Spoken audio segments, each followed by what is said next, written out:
আমরা যে জায়গাটিতে দাঁড়িয়ে রয়েছি এটি হচ্ছে দুর্গানগর বলা হয়। এটি মূলত নোয়াখালী জেলা সদরের একটি ইউনিয়ন। নোয়ান্ন ইউনিয়নের ঠিক একেবারে বর্ডারে আমরা রয়েছি।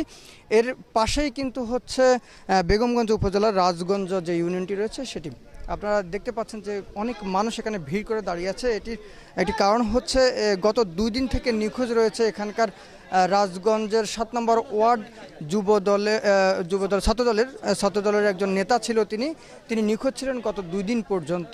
আজকে সকাল নাগাদ এখানে একটি সেফটি ট্যাঙ্কিতে, অর্থাৎ এটি পরিত্যক্ত একটি সেফটি ট্যাঙ্ক, ওখানে পলিথিন মোড়ানো অবস্থায় কিছু একটা দেখতে পেয়েছে এখানকার মানুষ। সেটি পুলিশকে জানানোর পরে সকালে পুলিশ এখানে এসে তাদের যে বেশ কয়েকটি টিম রয়েছে এখানে, জেলা সদরের একটি পুলিশের টিম রয়েছিল, বেগমগঞ্জ থানা রয়েছিল এবং ডিবি পুলিশের টিম, মোট 3টি ইউনিট এখানে এসেছেন। এসে কিছুক্ষণ আগে ঠিক 12টার দিকে এটি উত্তোলন করেছে পলিথিন যেটি মোড়ানো রয়েছিল সেফটি ট্যাঙ্ক থেকে। সেখানে নিশ্চিত হওয়া গেছে যে এটি মূলত ওয়ার্ড ছাত্রদলের সাবেক নেতা মীর হোসেন সাদ্দামেরই মরদেহ।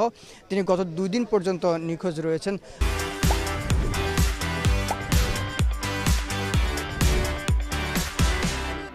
পরবর্তীতে তার পরিবারের লোকজন থানায় একটি সাধারণ ডায়েরি করেছিলেন। সাধারণ ডায়েরি করার পরে পুলিশ তাকে খোঁজে বের করার জন্য গত কয়েকদিন চেষ্টা করে আসছিল। সর্বশেষ গতকাল রাত 12:30টার দিকে পার্শ্ববর্তী যে ইউনিয়ন রয়েছে ছয়ান ইউনিয়ন, সেখানে মীর হোসেনের শ্বশুরবাড়ির কিছু অদূরেই তার মোটর সাইকেলটি পাওয়া গিয়েছিল এবং বিকেলে, তার আগে যে বিকেলে এখন যে জায়গাতে মরদেহটি রয়েছে তার পাশে একটি ধান ক্ষেতের মধ্যে রক্তমাখা অবস্থায় দেখেছিল, ধান খেতে রক্তাক্ত অবস্থায় দেখেছিল।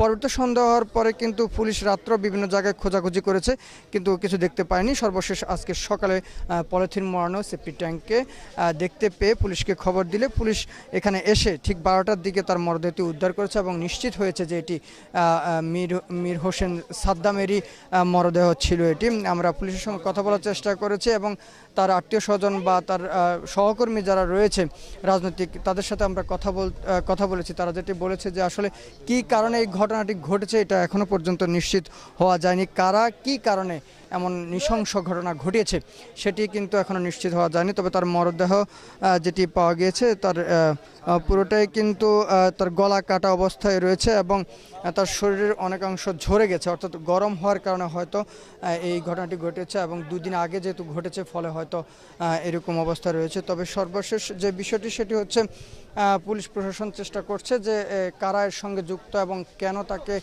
হত্যা করা হয়েছে সেটি তারা খোঁজ করে বের করার জন্য অবশ্যই চেষ্টা করবে। পুলিশ প্রশাসন বলছে তারা দ্রুত সময়ের মধ্যে এবং এটিকে হত্যা মামলা হিসেবে নেয়ার প্রসেসিং চলছে, এমনটি আমাদেরকে জানিয়েছে।